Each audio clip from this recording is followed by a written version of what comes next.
پرسوں ترسوں یوٹیوب پہ سرچ کر رہا تھا, اس میں ایک ویڈیو تھی, اس میں بتایا کہ امریکہ میں ایک بہت بڑا باڈی بلڈر جس نے پتہ نہیں کتنے انعامات جیتے مقابلوں میں, اور ایک دن وہ رنگ میں آیا اور اس نے پھر بتایا کہ مجھے کیسی خطرناک, ہاں اس کو بلڈ کینسر تھا. اب آپ بتاؤ اس نے امریکہ کے بلڈر ہمارے بلڈروں کی طرح, ہمارے تو جس دن 4 انڈے کھا لیں تو سمجھتے ہیں کہ ہم دنیا کے سب سے بڑے, اب ہم سے بڑا تو کوئی ہے ہی نہیں کہ 4 انڈے کھائے ہم نے. تو یہی ہوتا ہے نا. تو وہ لوگ تو چونکہ, اور یہ ہماری خوبی ہے کیونکہ ہمارے پاس دنیا میں اور بھی کام ہے. میں نے کسی بلڈر سے پوچھا, میں نے کہا یار امریکہ کے اتنے بڑے بڑے بلڈر ہوتے ہیں پاکستانی, انہوں نے کہا پاکستانیوں کے پاس باڈی کو بلڈ کرنے کے علاوہ اور بھی غم ہے. رمضان بھی ہے, حج بھی ہے, عمرہ بھی ہے, ابا کی خدمت بھی ہے, امی کی خدمت بھی ہے, بیوی کا خیال بھی ہے, بچوں کا خیال بھی ہے. گوروں کے پاس کرنے دھرنے کا کوئی کام ہے ہی نہیں. تو جو بلڈر ہے وہ بلڈر ہی ہے, اس کے باپ بھی باڈی بلڈنگ, اس کی ماں بھی کیا ہے باڈی بلڈنگ, یعنی وہی سب کچھ ہے. اس کا خدا بھی وہی, اس کا رمضان بھی وہی, اس کا حج بھی وہی. اس کو حج کا ثواب بھی باڈی بلڈنگ میں ملے گا. جب عمرہ کرنا چاہے گا تو اور تھوڑا سا ویٹ اٹھا لے گا. صحیح ہے نا. تو وہ کہہ رہے ہیں وہ 24 گھنٹے ان لوگوں کا کام یہی ہوتا ہے کہ جب کوئی ہدف ہی نہیں ہے نا سامنے, تو ہدف یہ کہ میں نے اپنی باڈی کو بلڈ کر کے دنیا کا چیمپئن بننا ہے.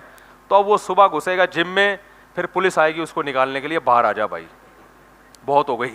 ٹھیک ہے نا.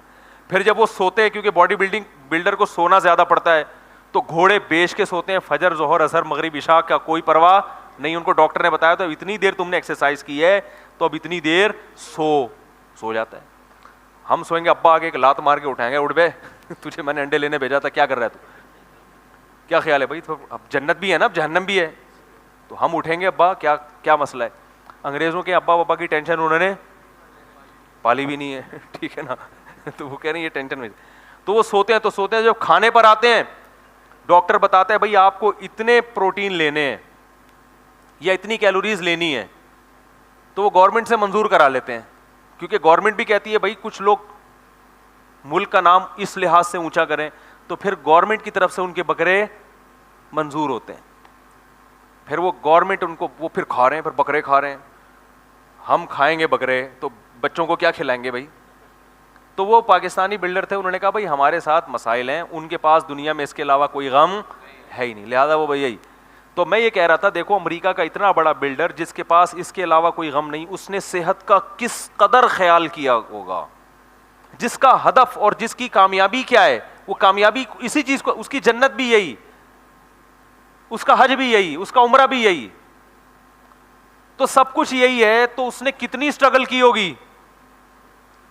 ویکسینیشن بھی چل رہی ہوگی, ہر طرح کے حفاظتی ٹیکے بھی لگ رہے ہوں گے, ساری ویکسینیشن بھی مکمل, اور ہر وقت ڈاکٹر آ کے چیک اپ بھی کرتے ہیں ان کو. تو فری جب دیکھتے ہیں نا گورنمنٹ کوئی اس شعبے سے مخلص, تو گورنمنٹ خود ان کو پھر جو ہے وہ پروموٹ کرتی ہے.